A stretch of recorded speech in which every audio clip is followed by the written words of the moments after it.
우주의 신비, 그리고 우리 자신에 대한 깊은 이해를 추구하는 여러분, 안녕하세요. 지식의 여정을 함께하는 이곳에 오신 것을 환영합니다. 오늘 우리는 밤하늘의 별을 바라보며 한 번쯤 느껴봤을 그 아련한 연결감, 그 근원적인 질문에 대한 답을 찾아 떠나보려 합니다. 만약 우리 몸의 모든 세포가 태양의 기억을 품고 있다면, 그리고 하늘의 별들이 우리의 운명에 조용한 속삭임을 건네고 있다면 어떨까요? 이야기가 여러분의 마음에 깊은 울림을 준다면 이 지혜의 빛을 더 많은 분들과 나눌 수 있도록 공유해 주십시오. 여러분의 구독과 관심은 저희가 이 깊이 있는 탐구를 계속해 나갈 수 있게 하는 가장 큰 원동력이 됩니다. 자, 이제 태양과 지구, 그리고 우리 인간 사이에 숨겨진 거대한 비밀의 문을 함께 열어보겠습니다. 태양에 대해 우리가 반드시 알아야 할 몇 가지 중요한 사실들이 있습니다. 그 첫 번째는 과학적인 관점에서 태양계의 모든 행성, 즉 화성, 목성, 달, 그리고 우리가 발딛고 서 있는 이 지구까지 모두 태양으로부터 태어났다는 사실입니다. 이 모든 것은 태양의 일부였던 것이죠. 그리고 그 지구 위에서 식물에서부터 인간에 이르기까지 모든 생명이 탄생했습니다. 인간은 지구의 일부이고 지구는 태양의 일부입니다. 이 관계를 좀 더 쉽게 이해하기 위해 이렇게 생각해 볼 수 있습니다. 할머니가 있고 그분의 딸인 어머니가 있고 또 그 딸인 손녀가 있습니다. 이 세 사람의 몸에는 같은 피가 흐르고 있으며 그들의 신체는 본질적으로 동일한 세포와 조직으로 구성되어 있습니다. 과학자들은 이러한 관계를 설명하기 위해 공명 혹은 깊은 공감이라는 단어를 사용합니다. 하나의 근원에서 태어난 것들 사이에는 보이지 않는 깊은 상호 감응이 존재한다는 뜻입니다. 태양에서 지구가 태어났고 지구로부터 우리 모두의 몸이 만들어졌습니다. 저 멀리 떨어져 있는 것처럼 보이는 태양은 사실 우리의 거대한 아버지와도 같습니다. 그렇기에 태양에서 일어나는 모든 일은 우리 몸의 세포 하나하나에 파동을 일으킵니다. 그럴 수밖에 없습니다. 우리의 세포 역시 태양의 원소로 만들어졌기 때문입니다. 태양은 아득히 멀리 있는 것처럼 보이지만 결코 멀지 않습니다. 우리 혈액의 한 방울, 뼈 한 조각에도 태양의 분자들이 깃들어 있습니다. 우리는 태양의 조각들인 셈입니다. 우리가 태양의 영향을 받는다는 사실은 놀라운 일이 아니라 지극히 당연한 공명의 현상인 것입니다. 이 공명이라는 개념을 조금 더 깊이 이해하면 점성학이라는 고대 지혜의 한 차원으로 들어갈 수 있습니다.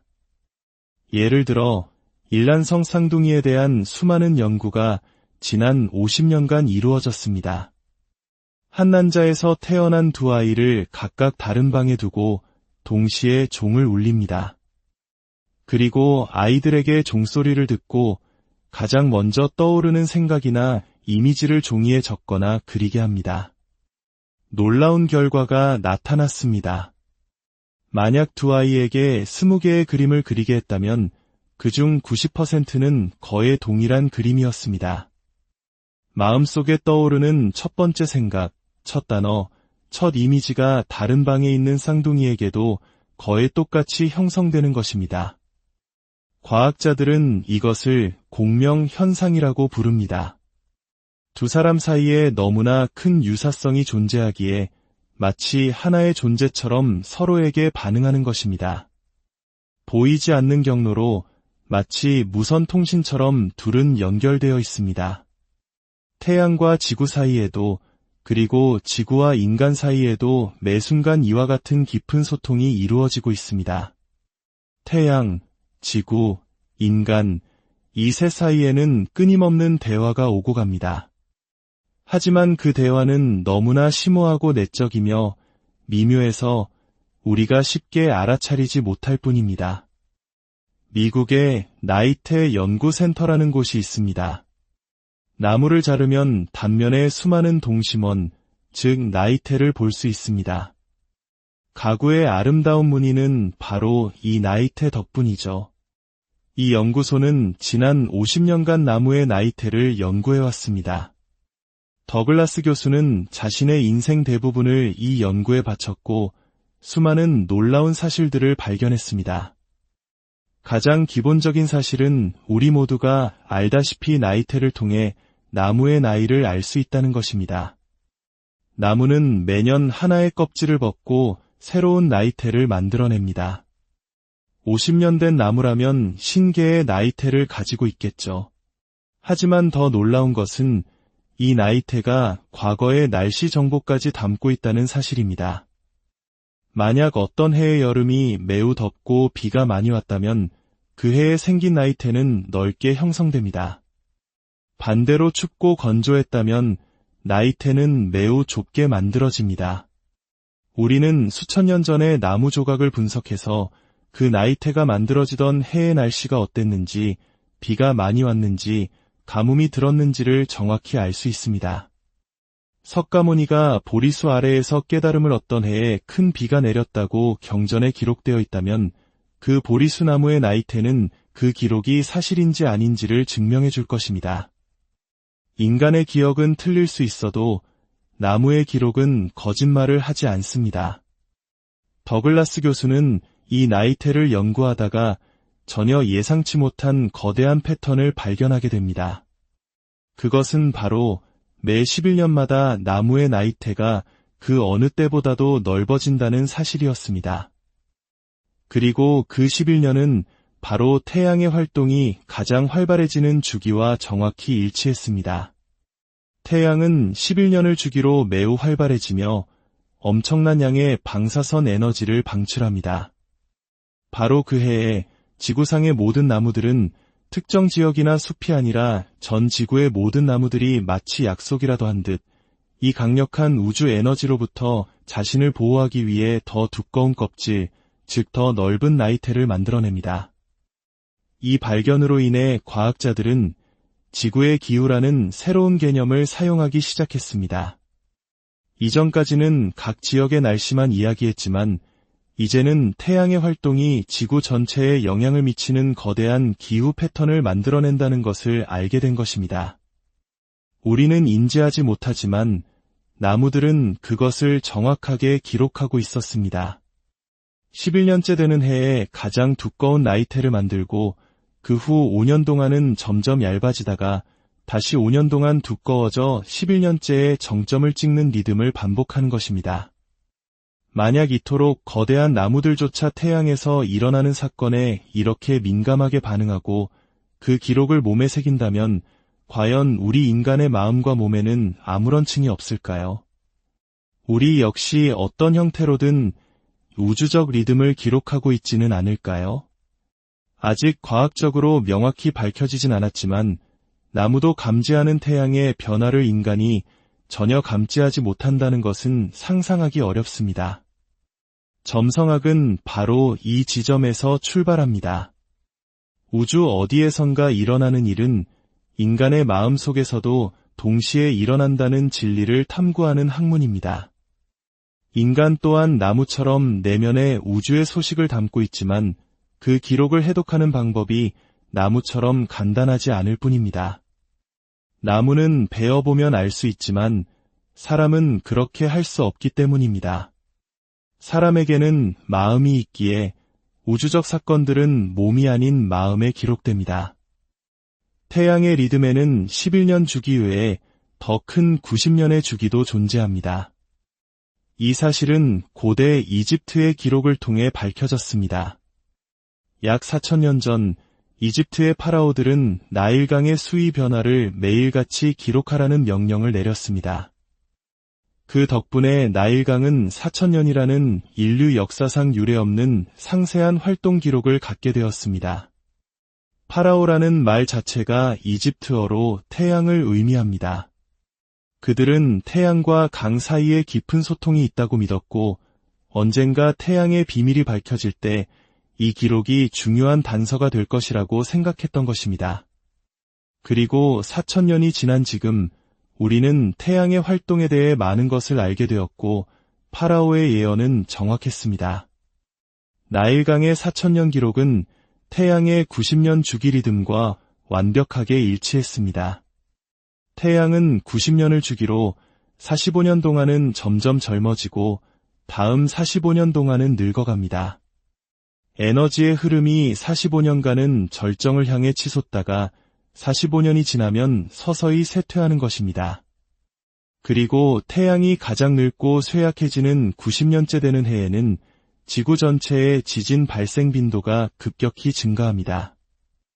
거대한 지구가 흔들릴 정도의 변화인데 우리 인간의 연약한 몸에 아무런 영향이 없을 리가 없습니다.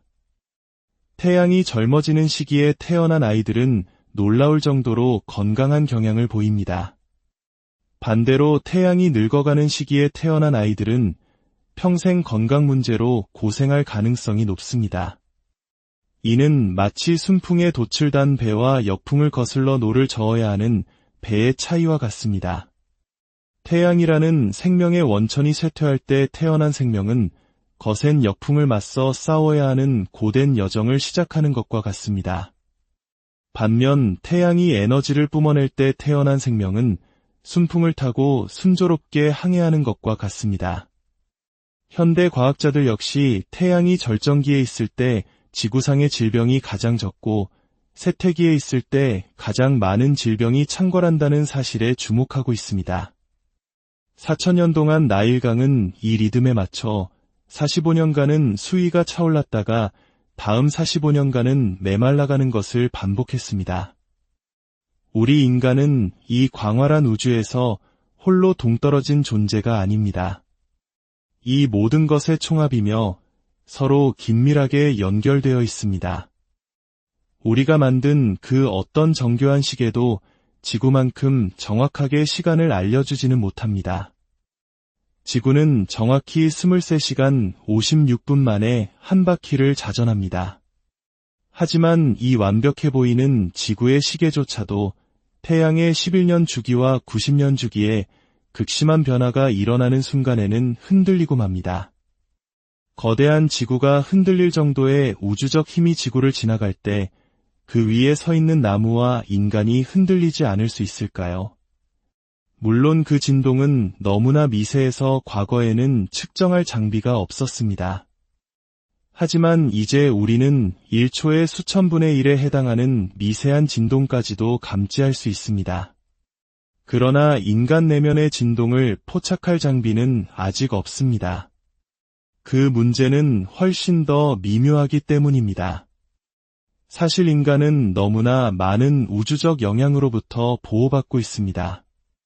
만약 우리 주변에서 일어나는 모든 우주적 파동과 소리를 24시간 내내 감지한다면 우리는 살아남지 못할 것입니다. 우리의 감각기관은 생존에 필요한 특정 범위 내의 정보만을 받아들이도록 설계되어 있습니다. 너무 약한 자극도, 너무 강한 자극도 감지하지 못합니다. 밤하늘에서 별이 폭발하며 내는 엄청난 굉음이 우리 주변을 지나가고 있지만 우리는 듣지 못합니다. 만약 들을 수 있다면 그 즉시 고막이 터져버릴 것입니다. 우리는 안전하게 보호받고 있지만 그렇다고 해서 그 영향에서 자유로운 것은 아닙니다. 우리가 듣지 못하는 소리, 보지 못하는 빛, 맡지 못하는 향기들이 끊임없이 우리 몸의 모든 세포를 스치고 심장 박동에 영향을 미치며 우리의 신경계를 미세하게 진동시키고 있습니다. 점성학은 바로 이 점을 이야기합니다. 우리 주변은 항상 다양한 에너지장으로 둘러싸여 있으며 그 에너지들은 끊임없이 우리에게 영향을 미치고 있다는 것입니다. 아이가 태어나는 순간은 과학적인 언어로 말하면 노출의 순간입니다. 마치 카메라 셔터를 눌러 필름을 빛에 노출시키는 것과 같습니다. 셔터가 열렸다 닫히는 그 찰나의 순간 카메라 앞에 있던 모든 풍경이 필름에 영원히 각인됩니다. 인간의 생명 역시 두 번의 결정적인 노출을 겪습니다. 첫 번째는 어머니의 자궁에서 수정이 이루어지는 순간이고 두 번째는 세상 밖으로 나와 첫 숨을 내쉬는 탄생의 순간입니다. 이 두 순간에 아이는 온 우주의 상태를 자신의 민감한 필름 위에 그대로 새겨 넣습니다. 그 순간에 하늘에 떠있던 별들의 위치, 행성들이 내뿜는 고유한 방사선 에너지, 우주의 모든 기운이 아이의 내면에 깊이 각인되는 것입니다. 이 첫 노출 또는 각인의 힘은 절대적입니다. 병아리가 알에서 깨어날 때 가장 먼저 본 것이 어미닭이라면 평생 어미를 따릅니다. 하지만 만약 어미닭 대신 고무풍선을 가장 먼저 보게 된다면 그 병아리는 평생 고무풍선을 어미로 여기고 따르게 됩니다. 진짜 어미닭에게는 아무런 관심도 보이지 않습니다. 이는 어미닭이어서 따르는 것이 아니라 가장 먼저 본 대상이었기 때문에 따르는 것입니다. 첫 노출이 평생의 애착과 관계의 패턴을 결정하는 것입니다.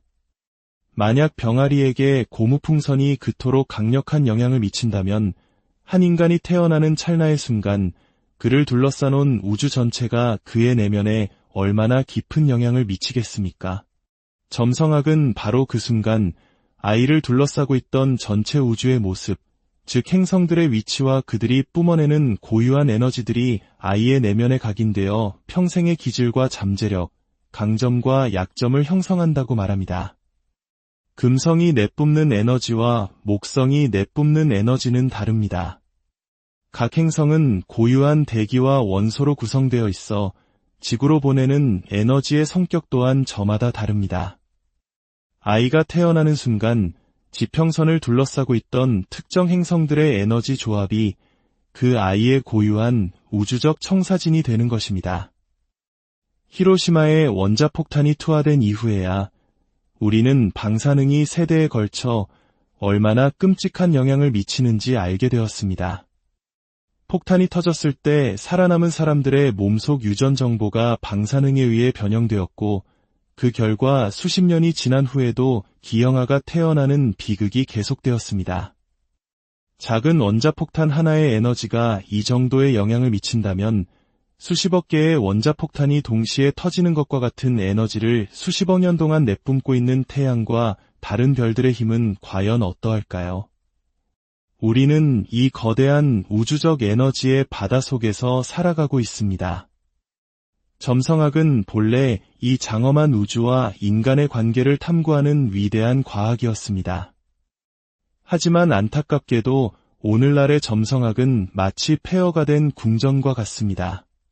본래의 웅장한 모습은 사라지고 부서진 벽돌 몇 개만 남아 그 옛날의 영광을 짐작하게 할 뿐입니다.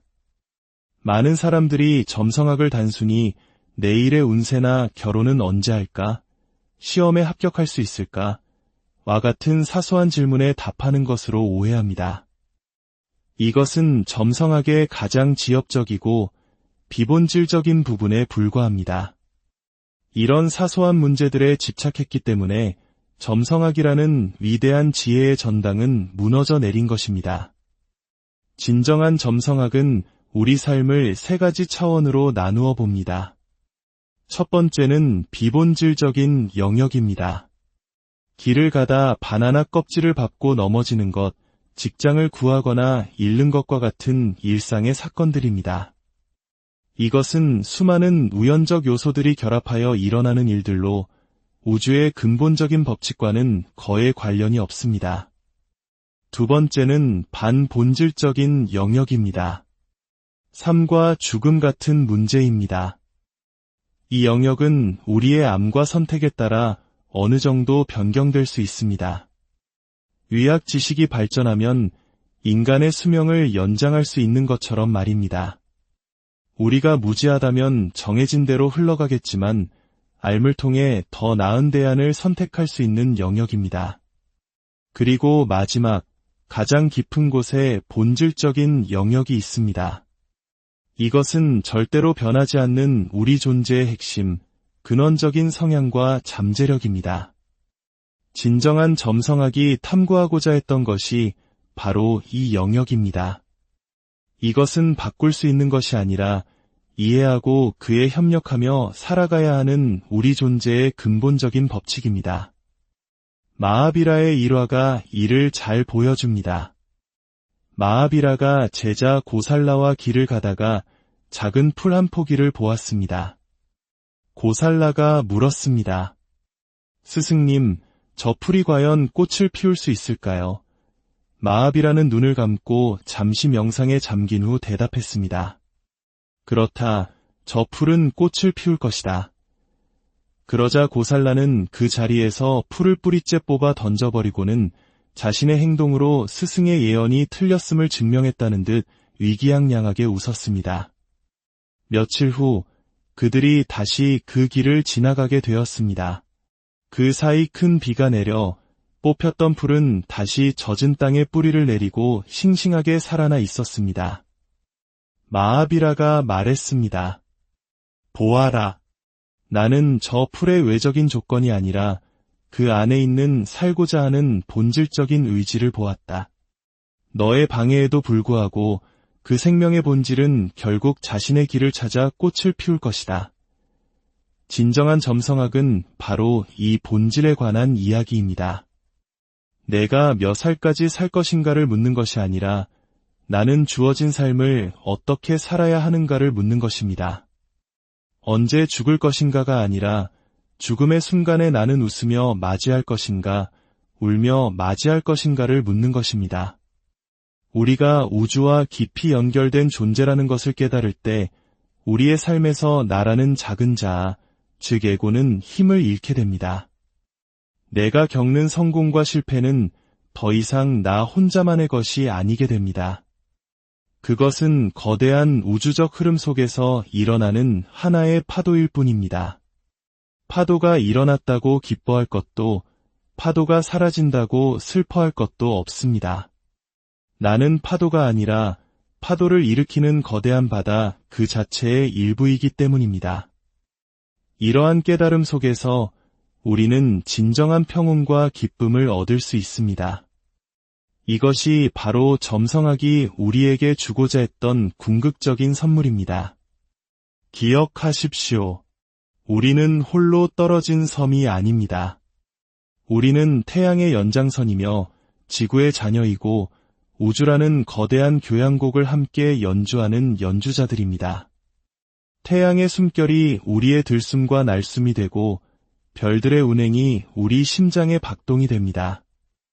이 거대한 우주적 가족의 일원임을 깨닫는 순간 우리는 비로소 진정한 자신으로 살아갈 수 있게 될 것입니다. 오늘 이 깊이 있는 여정에 함께 해주셔서 감사합니다. 이야기가 여러분의 내면에 새로운 우주를 열어주었기를 바랍니다. 이 깨달음의 울림이 더 널리 퍼져나갈 수 있도록 여러분의 지혜로운 나눔을 부탁드립니다. 여러분의 성원은 저희가 계속해서 진실을 탐구하는 길을 밝혀주는 등불이 될 것입니다. 평안한 하루 되시길 바랍니다. 우주의 신비, 그리고 우리 자신에 대한 깊은 이해를 추구하는 여러분, 안녕하세요. 지식의 여정을 함께하는 이곳에 오신 것을 환영합니다. 오늘 우리는 밤하늘의 별을 바라보며 한 번쯤 느껴봤을 그 아련한 연결감, 그 근원적인 질문에 대한 답을 찾아 떠나보려 합니다. 만약 우리 몸의 모든 세포가 태양의 기억을 품고 있다면, 그리고 하늘의 별들이 우리의 운명에 조용한 속삭임을 건네고 있다면 어떨까요? 이야기가 여러분의 마음에 깊은 울림을 준다면 이 지혜의 빛을 더 많은 분들과 나눌 수 있도록 공유해 주십시오. 여러분의 구독과 관심은 저희가 이 깊이 있는 탐구를 계속해 나갈 수 있게 하는 가장 큰 원동력이 됩니다. 자, 이제 태양과 지구, 그리고 우리 인간 사이에 숨겨진 거대한 비밀의 문을 함께 열어보겠습니다. 태양에 대해 우리가 반드시 알아야 할 몇 가지 중요한 사실들이 있습니다. 그 첫 번째는 과학적인 관점에서 태양계의 모든 행성, 즉 화성, 목성, 달, 그리고 우리가 발딛고 서 있는 이 지구까지 모두 태양으로부터 태어났다는 사실입니다. 이 모든 것은 태양의 일부였던 것이죠. 그리고 그 지구 위에서 식물에서부터 인간에 이르기까지 모든 생명이 탄생했습니다. 인간은 지구의 일부이고 지구는 태양의 일부입니다. 이 관계를 좀 더 쉽게 이해하기 위해 이렇게 생각해 볼 수 있습니다. 할머니가 있고 그분의 딸인 어머니가 있고 또 그 딸인 손녀가 있습니다. 이 세 사람의 몸에는 같은 피가 흐르고 있으며 그들의 신체는 본질적으로 동일한 세포와 조직으로 구성되어 있습니다. 과학자들은 이러한 관계를 설명하기 위해 공명 혹은 깊은 공감이라는 단어를 사용합니다. 하나의 근원에서 태어난 것들 사이에는 보이지 않는 깊은 상호 감흥이 존재한다는 뜻입니다. 태양에서 지구가 태어났고 지구로부터 우리 모두의 몸이 만들어졌습니다. 저 멀리 떨어져 있는 것처럼 보이는 태양은 사실 우리의 거대한 아버지와도 같습니다. 그렇기에 태양에서 일어나는 모든 일은 우리 몸의 세포 하나하나에 파동을 일으킵니다. 그럴 수밖에 없습니다. 우리의 세포 역시 태양의 원소로 만들어졌기 때문입니다. 태양은 아득히 멀리 있는 것처럼 보이지만 결코 멀지 않습니다. 우리 혈액의 한 방울, 뼈 한 조각에도 태양의 분자들이 깃들어 있습니다. 우리는 태양의 조각들인 셈입니다. 우리가 태양의 영향을 받는다는 사실은 놀라운 일이 아니라 지극히 당연한 공명의 현상인 것입니다. 이 공명이라는 개념을 조금 더 깊이 이해하면 점성학이라는 고대 지혜의 한 차원으로 들어갈 수 있습니다. 예를 들어 일란성 쌍둥이에 대한 수많은 연구가 지난 50년간 이루어졌습니다. 한 난자에서 태어난 두 아이를 각각 다른 방에 두고 동시에 종을 울립니다. 그리고 아이들에게 종소리를 듣고 가장 먼저 떠오르는 생각이나 이미지를 종이에 적거나 그리게 합니다. 놀라운 결과가 나타났습니다. 만약 두 아이에게 20개의 그림을 그리게 했다면 그중 90%는 거의 동일한 그림이었습니다. 마음속에 떠오르는 첫 번째 생각, 첫 단어, 첫 이미지가 다른 방에 있는 쌍둥이에게도 거의 똑같이 형성되는 것입니다. 과학자들은 이것을 공명 현상이라고 부릅니다. 두 사람 사이에 너무나 큰 유사성이 존재하기에 마치 하나의 존재처럼 서로에게 반응하는 것입니다. 보이지 않는 경로로 마치 무선 통신처럼 둘은 연결되어 있습니다. 태양과 지구 사이에도 그리고 지구와 인간 사이에도 매 순간 이와 같은 깊은 소통이 이루어지고 있습니다. 태양, 지구, 인간, 이 셋 사이에는 끊임없는 대화가 오고 갑니다. 하지만 그 대화는 너무나 심오하고 내적이며 미묘해서 우리가 쉽게 알아차리지 못할 뿐입니다. 미국의 나이테 연구센터라는 곳이 있습니다. 나무를 자르면 단면에 수많은 동심원, 즉 나이테를 볼 수 있습니다. 가구의 아름다운 무늬는 바로 이 나이테 덕분이죠. 이 연구소는 지난 50년간 나무의 나이테를 연구해왔습니다. 더글라스 교수는 자신의 인생 대부분을 이 연구에 바쳤고 수많은 놀라운 사실들을 발견했습니다. 가장 기본적인 사실은 우리 모두가 알다시피 나이테를 통해 나무의 나이를 알 수 있다는 것입니다. 나무는 매년 하나의 껍질을 벗고 새로운 나이테를 만들어냅니다. 50년 된 나무라면 신개의 나이테를 가지고 있겠죠. 하지만 더 놀라운 것은 이 나이테가 과거의 날씨 정보까지 담고 있다는 사실입니다. 만약 어떤 해의 여름이 매우 덥고 비가 많이 왔다면 그 해에 생긴 나이테는 넓게 형성됩니다. 반대로 춥고 건조했다면 나이테는 매우 좁게 만들어집니다. 우리는 수천 년 전에 나무 조각을 분석해서 그 나이테가 만들어지던 해의 날씨가 어땠는지, 비가 많이 왔는지, 가뭄이 들었는지를 정확히 알 수 있습니다. 석가모니가 보리수 아래에서 깨달음을 얻던 해에 큰 비가 내렸다고 경전에 기록되어 있다면 그 보리수 나무의 나이테는 그 기록이 사실인지 아닌지를 증명해 줄 것입니다. 인간의 기억은 틀릴 수 있어도 나무의 기록은 거짓말을 하지 않습니다. 더글라스 교수는 이 나이테를 연구하다가 전혀 예상치 못한 거대한 패턴을 발견하게 됩니다. 그것은 바로 매 11년마다 나무의 나이테가 그 어느 때보다도 넓어진다는 사실이었습니다. 그리고 그 11년은 바로 태양의 활동이 가장 활발해지는 주기와 정확히 일치했습니다. 태양은 11년을 주기로 매우 활발해지며 엄청난 양의 방사선 에너지를 방출합니다.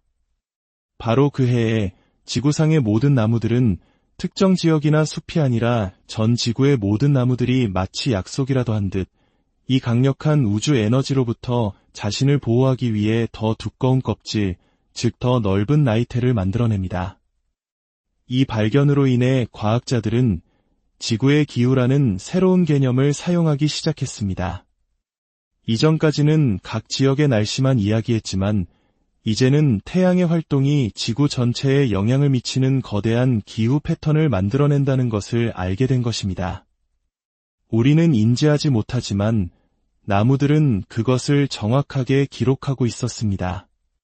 11년째 되는 해에 가장 두꺼운 나이테를 만들고 그 후 5년 동안은 점점 얇아지다가 다시 5년 동안 두꺼워져 11년째의 정점을 찍는 리듬을 반복하는 것입니다.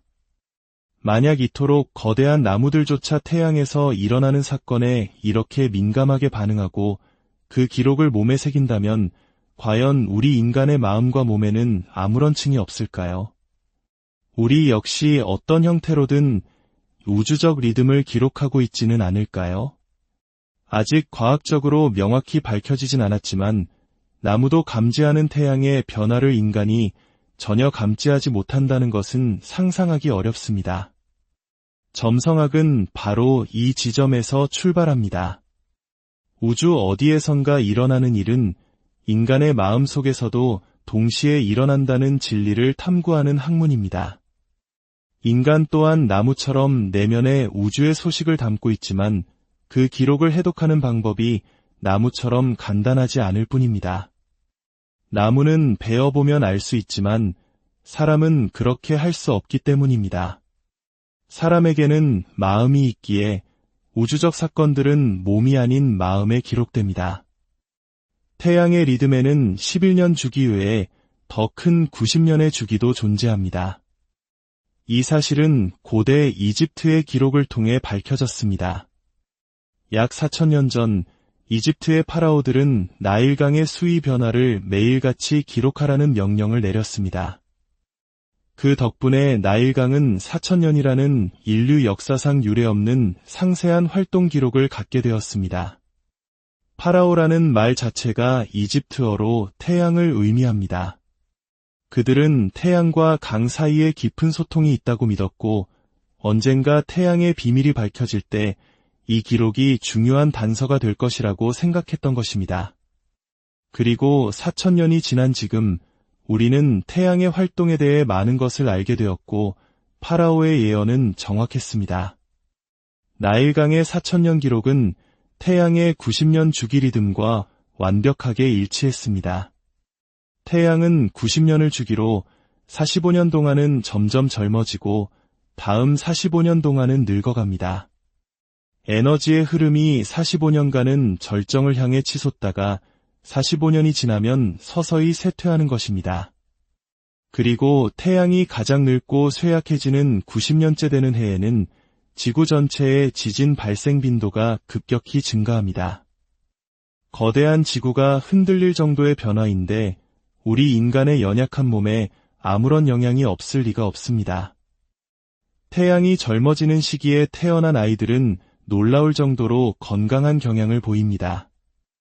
반대로 태양이 늙어가는 시기에 태어난 아이들은 평생 건강 문제로 고생할 가능성이 높습니다. 이는 마치 순풍에 도출단 배와 역풍을 거슬러 노를 저어야 하는 배의 차이와 같습니다. 태양이라는 생명의 원천이 쇠퇴할 때 태어난 생명은 거센 역풍을 맞서 싸워야 하는 고된 여정을 시작하는 것과 같습니다. 반면 태양이 에너지를 뿜어낼 때 태어난 생명은 순풍을 타고 순조롭게 항해하는 것과 같습니다. 현대 과학자들 역시 태양이 절정기에 있을 때 지구상의 질병이 가장 적고 쇠퇴기에 있을 때 가장 많은 질병이 창궐한다는 사실에 주목하고 있습니다. 4천년 동안 나일강은 이 리듬에 맞춰 45년간은 수위가 차올랐다가 다음 45년간은 메말라가는 것을 반복했습니다. 우리 인간은 이 광활한 우주에서 홀로 동떨어진 존재가 아닙니다. 이 모든 것의 총합이며 서로 긴밀하게 연결되어 있습니다. 우리가 만든 그 어떤 정교한 시계도 지구만큼 정확하게 시간을 알려주지는 못합니다. 지구는 정확히 23시간 56분 만에 한 바퀴를 자전합니다. 하지만 이 완벽해 보이는 지구의 시계조차도 태양의 11년 주기와 90년 주기에 극심한 변화가 일어나는 순간에는 흔들리고 맙니다. 거대한 지구가 흔들릴 정도의 우주적 힘이 지구를 지나갈 때 그 위에 서 있는 나무와 인간이 흔들리지 않을 수 있을까요? 물론 그 진동은 너무나 미세해서 과거에는 측정할 장비가 없었습니다. 하지만 이제 우리는 1초의 수천분의 1에 해당하는 미세한 진동까지도 감지할 수 있습니다. 그러나 인간 내면의 진동을 포착할 장비는 아직 없습니다. 그 문제는 훨씬 더 미묘하기 때문입니다. 사실 인간은 너무나 많은 우주적 영향으로부터 보호받고 있습니다. 만약 우리 주변에서 일어나는 모든 우주적 파동과 소리를 24시간 내내 감지한다면 우리는 살아남지 못할 것입니다. 우리의 감각기관은 생존에 필요한 특정 범위 내의 정보만을 받아들이도록 설계되어 있습니다. 너무 약한 자극도, 너무 강한 자극도 감지하지 못합니다. 밤하늘에서 별이 폭발하며 내는 엄청난 굉음이 우리 주변을 지나가고 있지만 우리는 듣지 못합니다. 만약 들을 수 있다면 그 즉시 고막이 터져버릴 것입니다. 우리는 안전하게 보호받고 있지만 그렇다고 해서 그 영향에서 자유로운 것은 아닙니다. 우리가 듣지 못하는 소리, 보지 못하는 빛, 맡지 못하는 향기들이 끊임없이 우리 몸의 모든 세포를 스치고 심장 박동에 영향을 미치며 우리의 신경계를 미세하게 진동시키고 있습니다. 점성학은 바로 이 점을 이야기합니다.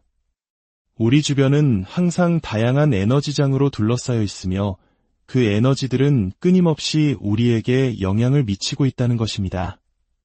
아이가 태어나는 순간은 과학적인 언어로 말하면 노출의 순간입니다.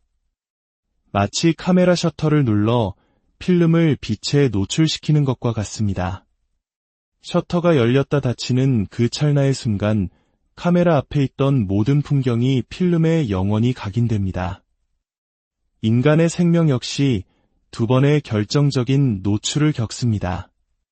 첫 번째는 어머니의 자궁에서 수정이 이루어지는 순간이고 두 번째는 세상 밖으로 나와 첫 숨을 내쉬는 탄생의 순간입니다. 이 두 순간에 아이는 온 우주의 상태를 자신의 민감한 필름 위에 그대로 새겨넣습니다. 그 순간에 하늘에 떠있던 별들의 위치, 행성들이 내뿜는 고유한 방사선 에너지, 우주의 모든 기운이 아이의 내면에 깊이 각인되는 것입니다. 이 첫 노출 또는 각인의 힘은 절대적입니다. 병아리가 알에서 깨어날 때 가장 먼저 본 것이 어미 닭이라면 평생 어미를 따릅니다. 하지만 만약 어미 닭 대신 고무풍선을 가장 먼저 보게 된다면 그 병아리는 평생 고무풍선을 어미로 여기고 따르게 됩니다. 진짜 어미 닭에게는 아무런 관심도 보이지 않습니다. 이는 어미 닭이어서 따르는 것이 아니라 가장 먼저 본 대상이었기 때문에 따르는 것입니다. 첫 노출이 평생의 애착과 관계의 패턴을 결정하는 것입니다. 만약 병아리에게 고무풍선이 그토록 강력한 영향을 미친다면 한 인간이 태어나는 찰나의 순간 그를 둘러싸놓은 우주 전체가 그의 내면에 얼마나 깊은 영향을 미치겠습니까? 점성학은 바로 그 순간 아이를 둘러싸고 있던 전체 우주의 모습, 즉 행성들의 위치와 그들이 뿜어내는 고유한 에너지들이 아이의 내면에 각인되어 평생의 기질과 잠재력, 강점과 약점을 형성한다고 말합니다. 금성이 내뿜는 에너지와 목성이 내뿜는 에너지는 다릅니다. 각 행성은 고유한 대기와 원소로 구성되어 있어 지구로 보내는 에너지의 성격 또한 저마다 다릅니다. 아이가 태어나는 순간 지평선을 둘러싸고 있던 특정 행성들의 에너지 조합이 그 아이의 고유한 우주적 청사진이 되는 것입니다. 히로시마에 원자폭탄이 투하된 이후에야 우리는 방사능이 세대에 걸쳐 얼마나 끔찍한 영향을 미치는지 알게 되었습니다. 폭탄이 터졌을 때 살아남은 사람들의 몸속 유전 정보가 방사능에 의해 변형되었고 그 결과 수십 년이 지난 후에도 기형아가 태어나는 비극이 계속되었습니다. 작은 원자폭탄 하나의 에너지가 이 정도의 영향을 미친다면 수십억 개의 원자폭탄이 동시에 터지는 것과 같은 에너지를 수십억 년 동안 내뿜고 있는 태양과 다른 별들의 힘은 과연 어떠할까요? 우리는 이 거대한 우주적 에너지의 바다 속에서 살아가고 있습니다. 점성학은 본래 이 장엄한 우주와 인간의 관계를 탐구하는 위대한 과학이었습니다. 하지만 안타깝게도 오늘날의 점성학은 마치 폐허가 된 궁전과 같습니다. 본래의 웅장한 모습은 사라지고 부서진 벽돌 몇 개만 남아 그 옛날의 영광을 짐작하게 할 뿐입니다. 많은 사람들이 점성학을 단순히 내일의 운세나 결혼은 언제 할까? 시험에 합격할 수 있을까? 와 같은 사소한 질문에 답하는 것으로 오해합니다. 이것은 점성학의 가장 지엽적이고 비본질적인 부분에 불과합니다. 이런 사소한 문제들에 집착했기 때문에 점성학이라는 위대한 지혜의 전당은 무너져 내린 것입니다. 진정한 점성학은 우리 삶을 세 가지 차원으로 나누어 봅니다. 첫 번째는 비본질적인 영역입니다. 길을 가다 바나나 껍질을 밟고 넘어지는 것, 직장을 구하거나 잃는 것과 같은 일상의 사건들입니다. 이것은 수많은 우연적 요소들이 결합하여 일어나는 일들로 우주의 근본적인 법칙과는 거의 관련이 없습니다. 두 번째는 반본질적인 영역입니다. 삶과 죽음 같은 문제입니다. 이 영역은 우리의 암과 선택에 따라 어느 정도 변경될 수 있습니다. 의학 지식이 발전하면 인간의 수명을 연장할 수 있는 것처럼 말입니다. 우리가 무지하다면 정해진 대로 흘러가겠지만 앓을 통해 더 나은 대안을 선택할 수 있는 영역입니다. 그리고 마지막, 가장 깊은 곳에 본질적인 영역이 있습니다.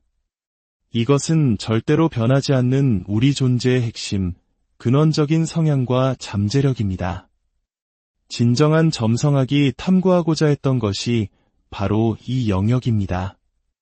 이것은 바꿀 수 있는 것이 아니라 이해하고 그에 협력하며 살아가야 하는 우리 존재의 근본적인 법칙입니다. 마하비라의 일화가 이를 잘 보여줍니다. 마하비라가 제자 고살라와 길을 가다가 작은 풀 한 포기를 보았습니다. 고살라가 물었습니다. 스승님, 저 풀이 과연 꽃을 피울 수 있을까요? 마하비라는 눈을 감고 잠시 명상에 잠긴 후 대답했습니다. 그렇다, 저 풀은 꽃을 피울 것이다. 그러자 고살라는 그 자리에서 풀을 뿌리째 뽑아 던져버리고는 자신의 행동으로 스승의 예언이 틀렸음을 증명했다는 듯 위기양양하게 웃었습니다. 며칠 후 그들이 다시 그 길을 지나가게 되었습니다. 그 사이 큰 비가 내려 뽑혔던 풀은 다시 젖은 땅에 뿌리를 내리고 싱싱하게 살아나 있었습니다. 마하비라가 말했습니다. 보아라. 나는 저 풀의 외적인 조건이 아니라 그 안에 있는 살고자 하는 본질적인 의지를 보았다. 너의 방해에도 불구하고 그 생명의 본질은 결국 자신의 길을 찾아 꽃을 피울 것이다. 진정한 점성학은 바로 이 본질에 관한 이야기입니다. 내가 몇 살까지 살 것인가를 묻는 것이 아니라 나는 주어진 삶을 어떻게 살아야 하는가를 묻는 것입니다. 언제 죽을 것인가가 아니라 죽음의 순간에 나는 웃으며 맞이할 것인가, 울며 맞이할 것인가를 묻는 것입니다. 우리가 우주와 깊이 연결된 존재라는 것을 깨달을 때 우리의 삶에서 나라는 작은 자아, 즉 에고는 힘을 잃게 됩니다. 내가 겪는 성공과 실패는 더 이상 나 혼자만의 것이 아니게 됩니다. 그것은 거대한 우주적 흐름 속에서 일어나는 하나의 파도일 뿐입니다. 파도가 일어났다고 기뻐할 것도, 파도가 사라진다고 슬퍼할 것도 없습니다. 나는 파도가 아니라 파도를 일으키는 거대한 바다 그 자체의 일부이기 때문입니다. 이러한 깨달음 속에서 우리는 진정한 평온과 기쁨을 얻을 수 있습니다. 이것이 바로 점성학이 우리에게 주고자 했던 궁극적인 선물입니다. 기억하십시오. 우리는 홀로 떨어진 섬이 아닙니다. 우리는 태양의 연장선이며 지구의 자녀이고 우주라는 거대한 교향곡을 함께 연주하는 연주자들입니다. 태양의 숨결이 우리의 들숨과 날숨이 되고 별들의 운행이 우리 심장의 박동이 됩니다. 이 거대한 우주적 가족의 일원임을 깨닫는 순간 우리는 비로소 진정한 자신으로 살아갈 수 있게 될 것입니다. 오늘 이 깊이 있는 여정에 함께 해주셔서 감사합니다. 이 이야기가 여러분의 내면에 새로운 우주를 열어주었기를 바랍니다. 이 깨달음의 울림이 더 널리 퍼져나갈 수 있도록 여러분의 지혜로운 나눔을 부탁드립니다. 여러분의 성원은 저희가 계속해서 진실을 탐구하는 길을 밝혀주는 등불이 될 것입니다. 평안한 하루 되시길 바랍니다. 우주의 신비, 그리고 우리 자신에 대한 깊은 이해를 추구하는 여러분, 안녕하세요. 지식의 여정을 함께하는 이곳에 오신 것을 환영합니다. 오늘 우리는 밤하늘의 별을 바라보며 한 번쯤 느껴봤을 그 아련한 연결감, 그 근원적인 질문에 대한 답을 찾아 떠나보려 합니다. 만약 우리 몸의 모든 세포가 태양의 기억을 품고 있다면, 그리고 하늘의 별들이 우리의 운명에 조용한 속삭임을 건네고 있다면 어떨까요? 이 이야기가 여러분의 마음에 깊은 울림을 준다면 이 지혜의 빛을 더 많은 분들과 나눌 수 있도록 공유해 주십시오. 여러분의 구독과 관심은 저희가 이 깊이 있는 탐구를 계속해 나갈 수 있게 하는 가장 큰 원동력이 됩니다. 자, 이제 태양과 지구, 그리고 우리 인간 사이에 숨겨진 거대한 비밀의 문을 함께 열어보겠습니다. 태양에 대해 우리가 반드시 알아야 할 몇 가지 중요한 사실들이 있습니다. 그 첫 번째는 과학적인 관점에서 태양계의 모든 행성, 즉 화성, 목성, 달, 그리고 우리가 발 딛고 서 있는 이 지구까지 모두 태양으로부터 태어났다는 사실입니다. 이 모든 것은 태양의 일부였던 것이죠. 그리고 그 지구 위에서 식물에서부터 인간에 이르기까지 모든 생명이 탄생했습니다. 인간은 지구의 일부이고 지구는 태양의 일부입니다. 이 관계를 좀 더 쉽게 이해하기 위해 이렇게 생각해 볼 수 있습니다. 할머니가 있고 그분의 딸인 어머니가 있고 또 그 딸인 손녀가 있습니다. 이 세 사람의 몸에는 같은 피가 흐르고 있으며 그들의 신체는 본질적으로 동일한 세포와 조직으로 구성되어 있습니다. 과학자들은 이러한 관계를 설명하기 위해 공명 혹은 깊은 공감이라는 단어를 사용합니다. 하나의 근원에서 태어난 것들 사이에는 보이지 않는 깊은 상호 감흥이 존재한다는 뜻입니다. 태양에서 지구가 태어났고 지구로부터 우리 모두의 몸이 만들어졌습니다. 저 멀리 떨어져 있는 것처럼 보이는 태양은 사실 우리의 거대한 아버지와도 같습니다. 그렇기에 태양에서 일어나는 모든 일은 우리 몸의 세포 하나하나에 파동을 일으킵니다. 그럴 수밖에 없습니다. 우리의 세포 역시 태양의 원소로 만들어졌기 때문입니다. 태양은 아득히 멀리 있는 것처럼 보이지만 결코 멀지 않습니다. 우리 혈액의 한 방울, 뼈 한 조각에도 태양의 분자들이 깃들어 있습니다. 우리는 태양의 조각들인 셈입니다. 우리가 태양의 영향을 받는다는 사실은 놀라운 일이 아니라 지극히 당연한 공명의 현상인 것입니다. 이 공명이라는 개념을 조금 더 깊이 이해하면 점성학이라는 고대 지혜의 한 차원으로 들어갈 수 있습니다. 예를 들어 일란성 쌍둥이에 대한 수많은 연구가 지난 50년간 이루어졌습니다. 한 난자에서 태어난 두 아이를 각각 다른 방에 두고 동시에 종을 울립니다. 그리고 아이들에게 종소리를 듣고 가장 먼저 떠오르는 생각이나 이미지를 종이에 적거나 그리게 합니다. 놀라운 결과가 나타났습니다. 만약 두 아이에게 20개의 그림을 그리게 했다면 그중 90%는 거의 동일한 그림이었습니다. 마음속에 떠오르는 첫 번째 생각, 첫 단어, 첫 이미지가 다른 방에 있는 쌍둥이에게도 거의 똑같이 형성되는 것입니다. 과학자들은 이것을 공명 현상이라고 부릅니다.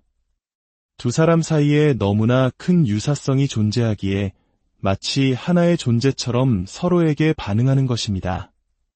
보이지 않는 경로로 마치 무선 통신처럼 둘은 연결되어 있습니다.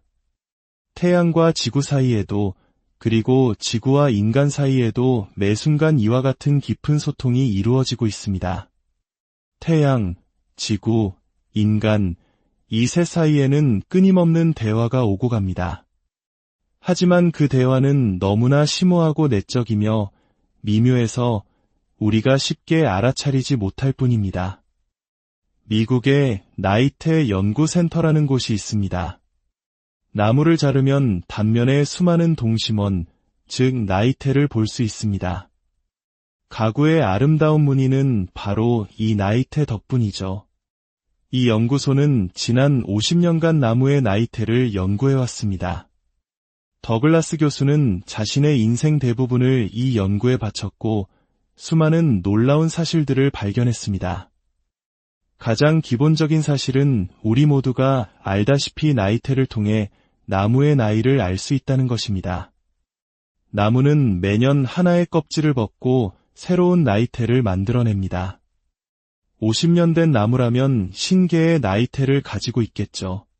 하지만 더 놀라운 것은 이 나이테가 과거의 날씨 정보까지 담고 있다는 사실입니다. 만약 어떤 해의 여름이 매우 덥고 비가 많이 왔다면 그 해에 생긴 나이테는 넓게 형성됩니다. 반대로 춥고 건조했다면 나이테는 매우 좁게 만들어집니다. 우리는 수천 년 전의 나무 조각을 분석해서 그 나이테가 만들어지던 해의 날씨가 어땠는지, 비가 많이 왔는지, 가뭄이 들었는지를 정확히 알 수 있습니다. 석가모니가 보리수 아래에서 깨달음을 얻던 해에 큰 비가 내렸다고 경전에 기록되어 있다면 그 보리수 나무의 나이테는 그 기록이 사실인지 아닌지를 증명해 줄 것입니다. 인간의 기억은 틀릴 수 있어도 나무의 기록은 거짓말을 하지 않습니다. 더글라스 교수는 이 나이테를 연구하다가 전혀 예상치 못한 거대한 패턴을 발견하게 됩니다. 그것은 바로 매 11년마다 나무의 나이테가 그 어느 때보다도 넓어진다는 사실이었습니다. 그리고 그 11년은 바로 태양의 활동이 가장 활발해지는 주기와 정확히 일치했습니다. 태양은 11년을 주기로 매우 활발해지며 엄청난 양의 방사선 에너지를 방출합니다. 바로 그 해에 지구상의 모든 나무들은 특정 지역이나 숲이 아니라 전 지구의 모든 나무들이 마치 약속이라도 한 듯 이 강력한 우주 에너지로부터 자신을 보호하기 위해 더 두꺼운 껍질, 즉 더 넓은 나이테를 만들어냅니다. 이 발견으로 인해 과학자들은 지구의 기후라는 새로운 개념을 사용하기 시작했습니다. 이전까지는 각 지역의 날씨만 이야기했지만 이제는 태양의 활동이 지구 전체에 영향을 미치는 거대한 기후 패턴을 만들어낸다는 것을 알게 된 것입니다. 우리는 인지하지 못하지만 나무들은 그것을 정확하게 기록하고 있었습니다. 11년째 되는 해에 가장 두꺼운 나이테를 만들고 그 후 5년 동안은 점점 얇아지다가 다시 5년 동안 두꺼워져 11년째의 정점을 찍는 리듬을 반복하는 것입니다. 만약 이토록 거대한 나무들조차 태양에서 일어나는 사건에 이렇게 민감하게 반응하고 그 기록을 몸에 새긴다면 과연 우리 인간의 마음과 몸에는 아무런 층이 없을까요? 우리 역시 어떤 형태로든 우주적 리듬을 기록하고 있지는 않을까요? 아직 과학적으로 명확히 밝혀지진 않았지만 나무도 감지하는 태양의 변화를 인간이 전혀 감지하지 못한다는 것은 상상하기 어렵습니다. 점성학은 바로 이 지점에서 출발합니다.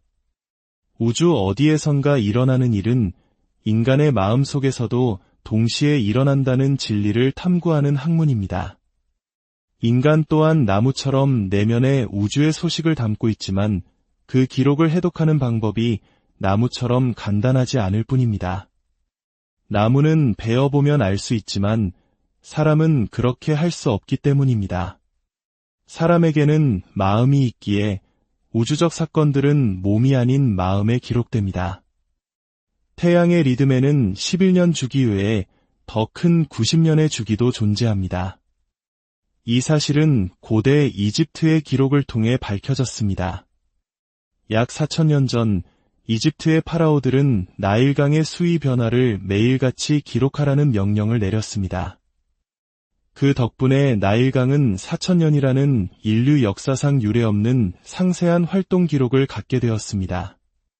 파라오라는 말 자체가 이집트어로 태양을 의미합니다. 그들은 태양과 강 사이에 깊은 소통이 있다고 믿었고 언젠가 태양의 비밀이 밝혀질 때 이 기록이 중요한 단서가 될 것이라고 생각했던 것입니다. 그리고 4,000년이 지난 지금 우리는 태양의 활동에 대해 많은 것을 알게 되었고 파라오의 예언은 정확했습니다. 나일강의 4,000년 기록은 태양의 90년 주기 리듬과 완벽하게 일치했습니다. 태양은 90년을 주기로 45년 동안은 점점 젊어지고 다음 45년 동안은 늙어갑니다. 에너지의 흐름이 45년간은 절정을 향해 치솟다가 45년이 지나면 서서히 쇠퇴하는 것입니다. 그리고 태양이 가장 늙고 쇠약해지는 90년째 되는 해에는 지구 전체의 지진 발생 빈도가 급격히 증가합니다. 거대한 지구가 흔들릴 정도의 변화인데 우리 인간의 연약한 몸에 아무런 영향이 없을 리가 없습니다.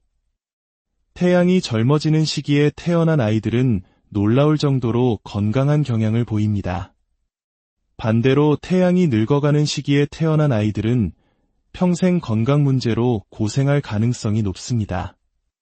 이는 마치 순풍에 도출단 배와 역풍을 거슬러 노를 저어야 하는 배의 차이와 같습니다. 태양이라는 생명의 원천이 쇠퇴할 때 태어난 생명은 거센 역풍을 맞서 싸워야 하는 고된 여정을 시작하는 것과 같습니다. 반면 태양이 에너지를 뿜어낼 때 태어난 생명은 순풍을 타고 순조롭게 항해하는 것과 같습니다. 현대 과학자들 역시 태양이 절정기에 있을 때 지구상의 질병이 가장 적고 쇠퇴기에 있을 때 가장 많은 질병이 창궐한다는 사실에 주목하고 있습니다. 4,000년 동안 나일강은 이 리듬에 맞춰 45년간은 수위가 차올랐다가 다음 45년간은 메말라가는 것을 반복했습니다. 우리 인간은 이 광활한 우주에서 홀로 동떨어진 존재가 아닙니다. 이 모든 것의 총합이며 서로 긴밀하게 연결되어 있습니다. 우리가 만든 그 어떤 정교한 시계도 지구만큼 정확하게 시간을 알려주지는 못합니다. 지구는 정확히 23시간 56분 만에 한 바퀴를 자전합니다.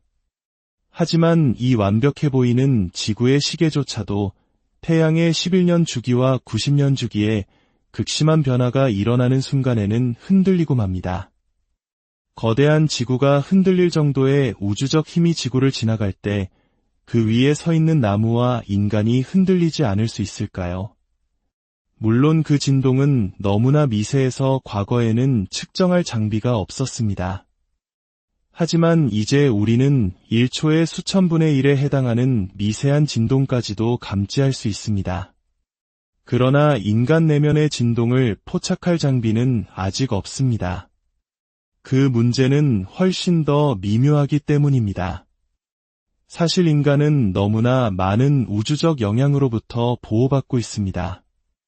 만약 우리 주변에서 일어나는 모든 우주적 파동과 소리를 24시간 내내 감지한다면 우리는 살아남지 못할 것입니다. 우리의 감각기관은 생존에 필요한 특정 범위 내의 정보만